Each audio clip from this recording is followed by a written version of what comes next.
Hi, my name is Jimmy Dale. I'm pastor at Mount Nelson Missionary Baptist Church, and this is our Noah's Ark class.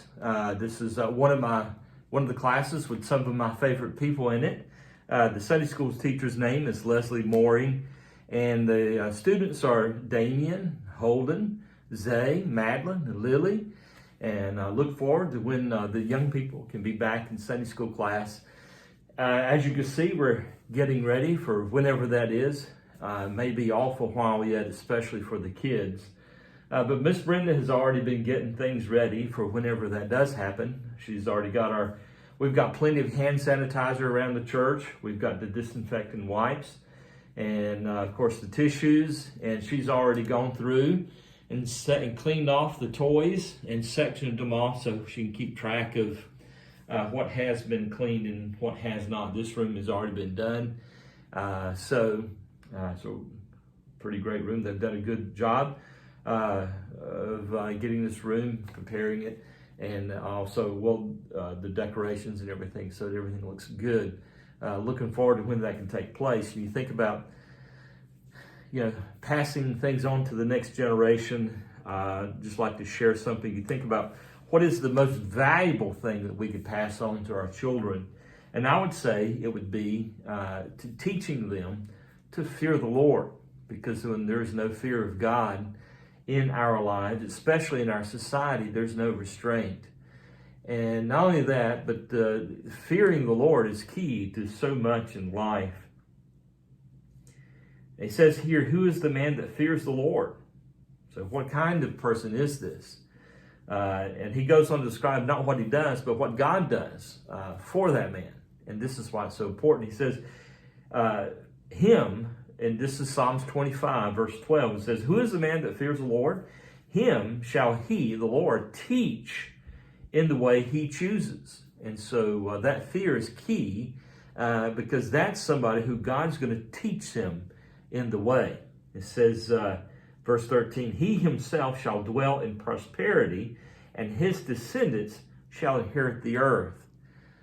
So that fear is important for his disposition, his learning from God. Is the key to being humble in the sight of God, which in a previous paragraph, the same chapter, it talks about that humility. It says in verse 8, good and upright is the Lord, therefore he teaches sinners in the way. The humble he guides in justice, and the humble he teaches his way. All the paths of the Lord are mercy and truth. And so that fear, that humility, prepares us for being able to understand God and learn from God.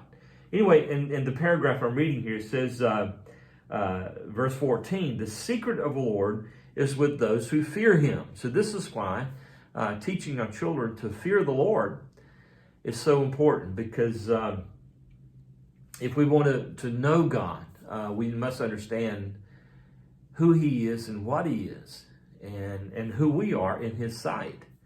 And so this is why it's so important. He says, and he shall show them his covenant, talking about his promises. Now, specifically in the Psalms here, we're talking about the promises that were made to Israel. You think about the promises that were made to Abraham, Isaac, Jacob, to David as king. All those promises, God has some he has fulfilled.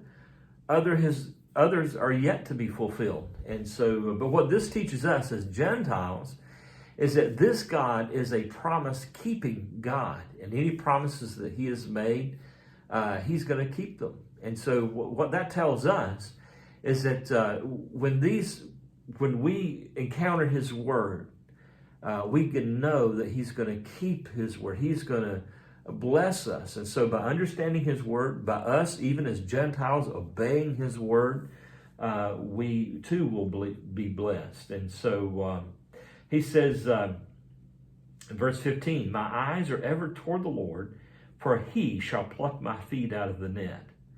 And really the psalm here, to really understand the psalm, you have to go back to Psalms 1. Blessed is that man who meditates and shuns the path of the evil and the scornful and the deceitful. He shuns that path and he embraces the path that leads him to the Lord. And so that kind of man who meditates on the law day and night, that's what we see here in Psalms 25, that individual has taken that disposition and turned it into a prayer in Psalms 25. And this is what he's asking for. And the psalmist here, verse 16, he says, "Turn yourself to me and have mercy on me, for I'm desolate and afflicted. The troubles of my heart have enlarged. Bring me out of my distress." And so this psalmist here is taking that truth that we see in Psalms 1 and turned it into a prayer, and he is praying to God for his guidance, for him to save him from trouble. And so that's what Psalms 25 is all about. The king learning to pray for those blessings in life, not just for himself, but for his people. And by way of example, he's teaching his people how to pray, how to seek God out, and what God will do. For example, in verse 4, it says, "Show me your ways, O Lord. Teach me your paths. Lead me in your truth, and teach me, for you are the God of my salvation. On you I wait all the day." And so he's teaching us how to pray. And why should we pray? Because he is God. That's why. And he is our provider. And then you think of all the things that we could teach our children. Well, that's it. To fear God, to learn how to pray to him. I can't think of anything else that's more valuable to teach them. This is why we need to, as soon as we can, to get back to church and bring our young people back here and start teaching them how to walk with God. Because after you and I are gone, what else will they have? Are they going to be able to depend on government? Well, unfortunately, as we can see, that not everybody in government is looking after our interest. Some have their own motivations. So who can we depend on? Government? No. What about our family? Well, sometimes our family falls short too. There's only one person that we can depend on, and that is God himself. And this is what the psalmist is doing here. He's calling on God for guidance and for salvation.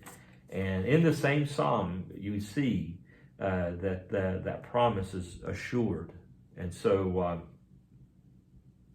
hope that you have a blessed day and stay safe. And hopefully all this stuff will be over soon enough. And so look forward to seeing you soon.